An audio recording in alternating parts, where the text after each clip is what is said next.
So you've got the skill, you've got the passion, and you're making some absolutely incredible digital art. But how do you take that spark and turn it into a real business? One that actually lasts? Well, that's what we're doing today. We're going to build your creative fortress, brick by brick.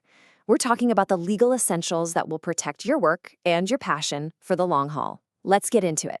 And that brings us to a really important question you need to ask yourself. Is your creative business actually built to last? I mean, really think about that. Are you building on solid rock? Or is your foundation kind of shaky? Like the kind of shaky where just one little misunderstanding or one person stealing your art could bring the whole thing tumbling down. The difference between those two scenarios? It's all in that foundation. So let's start with that foundation, our first section, building your creative business.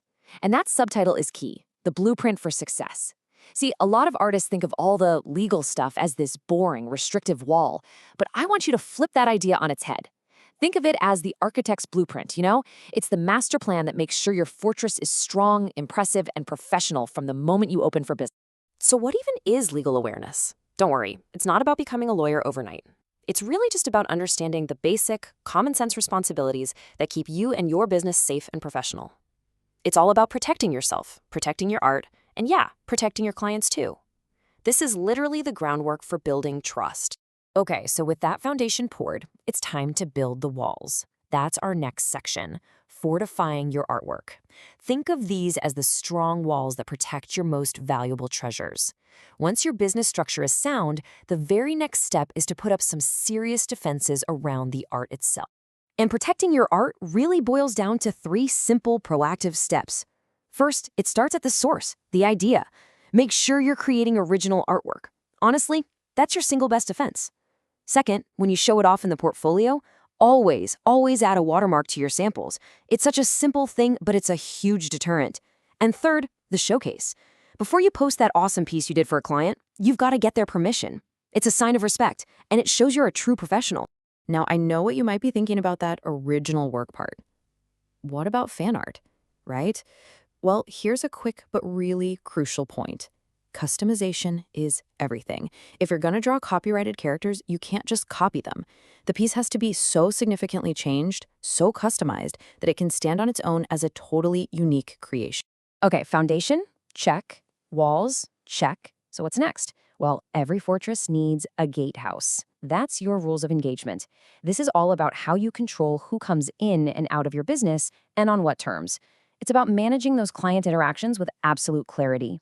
And man, the difference is night and day. On one side, you have the ambiguous, amateur approach. It's just a mess of unclear prices, no real terms, and a bunch of assumptions.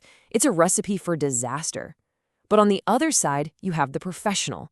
And that's a clear, simple path forward with transparent pricing, easy to understand terms, and permissions that are spelled out. One way creates chaos, the other builds confidence. So what do these core practices actually look like? Well, for starters, be crystal clear about your pricing and your delivery timeline. No surprises for you or for them. And second, have a simple policy in place, something like no refunds after final delivery. This protects you from getting stuck in an endless loop of revisions, and it sets fair, reasonable expectations for everybody. All right, let's bring this all home. Our final section, your foundation for trust. Because all these different pieces we've talked about, the legal awareness, protecting your art, the professional rules, they aren't just separate ideas. They're like interlocking bricks. You use them all to assemble your fortress, creating one single, solid structure for your creative business. And that right there is the ultimate takeaway. I really want this to sink in. These aren't just a bunch of boring, restrictive rules. They are tools. They're the tools you use to build trust. Because when a client sees you operating this way, they don't see a difficult artist. They see a professional, someone they can trust with their vision and their money. This quote just nails it, doesn't it? Respecting legal boundaries protects creativity and builds long-term trust. It protects your creativity by giving you a safe and secure space to do your best work. And it builds the kind of client relationships that lead to more projects, amazing referrals, and a business that actually grows.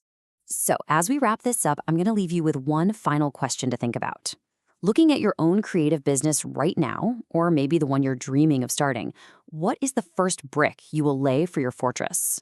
Is it going to be watermarking your portfolio, or maybe just getting your prices down in writing. Whatever it is, laying that very first brick, that's the most important step you can take.